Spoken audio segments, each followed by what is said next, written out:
Good afternoon and welcome to Mayday News on Vanguard newspaper. I am Precious Nnamani. Insecurity. FG must probe missing $1 billion armed fund. Falani SAN. Activist and lawyer Femi Falani-San, in the interview, spoke on the security and economic challenges facing the country and what the federal government must do immediately to arrest the situation. Last week, there was a controversy over fuel price increase by the Petroleum Product Pricing Regulation Agency (PPRA). What is your take on it? With respect to the attempt fuel hike on PPRA, which has no power whatsoever to make the announcement, acquitted to it.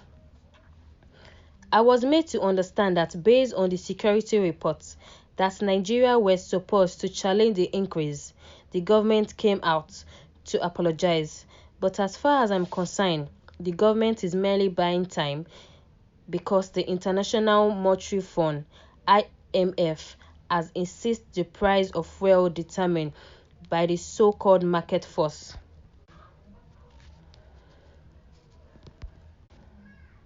You will recall that when the last announcement was made, the government came out to say, "We are under high pressure from the IMF and that henceforth market forces was determining the price of petroleum products in Nigeria."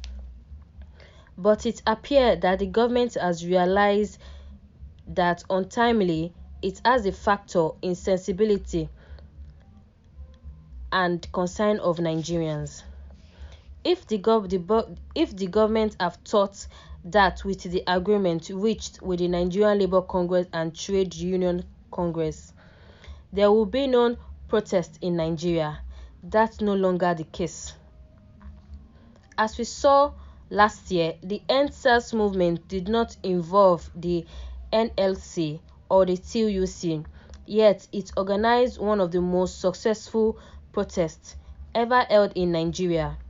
So I'm convinced beyond any shadow of doubt that any unpopular measure will be fought by Nigerian people whose patience have been overtaxed by the government.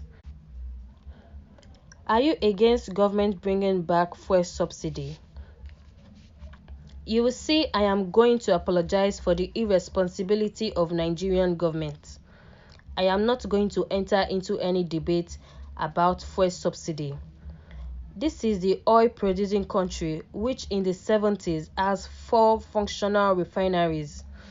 On a yearly basis, a huge sum of money is earmarked for fixing and maintaining the refineries. If those refineries are not working, if new refineries have not been built by the government, if we are now have to import fuel from abroad, including the African countries that do not produce oil, there can be no justification for visiting the irresponsibility of the government of Nigeria people. Again, what do you call subsidy? The government claimed that smugglers are moving liters of fuel from Nigeria to neighboring countries.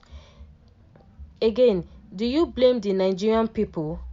If the government cannot curb the criminality of smugglers, all the suggestions that have been made to the government to curb the mess of smugglers has been rejected.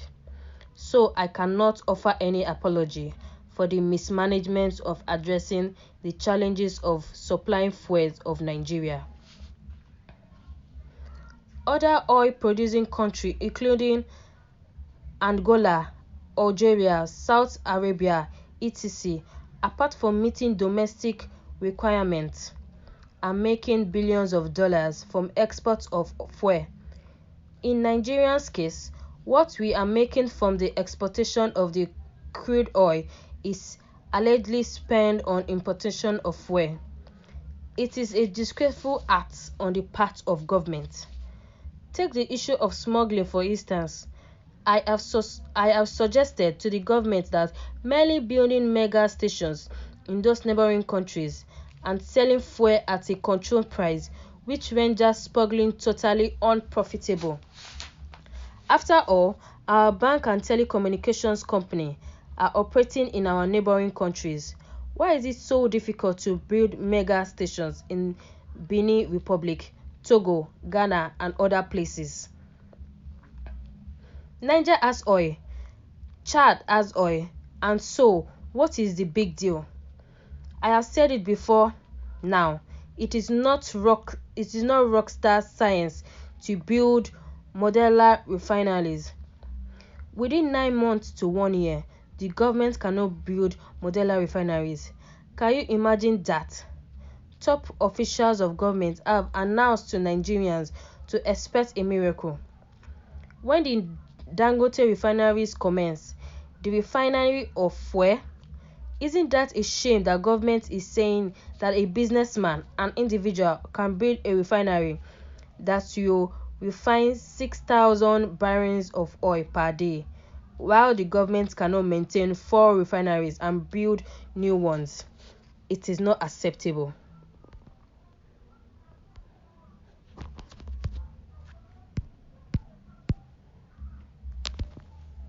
Do you think that particularly some people are deliberately making the system fail? No, the governments have swallowed hook, line, and sinker.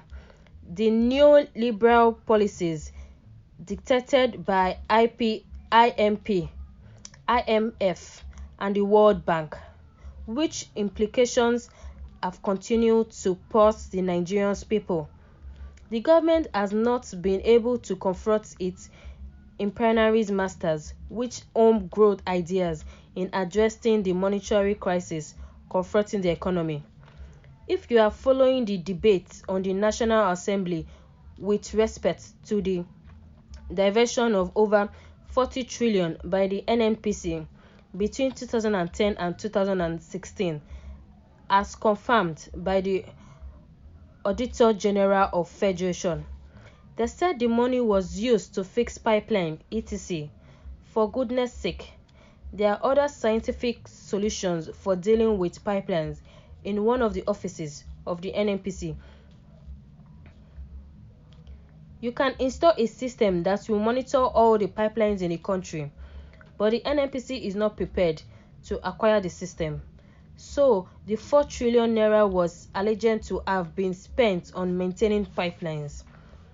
But as far as the law is concerned, all the revenues generated by countries shall be paid to the federation account.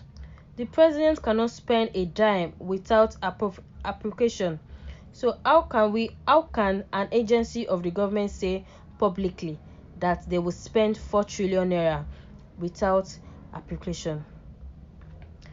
That can only happen in Banana Republic. So these are the issues. Nobody is in control of our country. Hence, the PPRA can just wake up one day and say, oh, we are going to sell a liter of fuel for 212 naira. And the president, as the Minister of Petroleum Resources, was not aware and nobody has been fired. These are the issues we have to address. Is there any governance in this country? Does anyone care about the rule of law? Because the virtue of Section C of the Petroleum Act, it is only the Minister of Petroleum Resources that is empowered to fix and determine the prices of the petroleum products, not Market Force, not PPRA, not NNPC. I did not write the law. If you want to transfer the power to fix and determine the prices of petroleum products to market forces, you have to amend the law. Do you agree with the suggestion that market forces should determine the price of the fuel in the country? Market forces exist in the imagination and impreliminary. The prices of goods are fixed even by the United States, which is leading the capitalism country in the world. At the end of the day, you will discover that the manipulation of penetrated in the central bank, which has been divided to dollarity the Nigerian economy.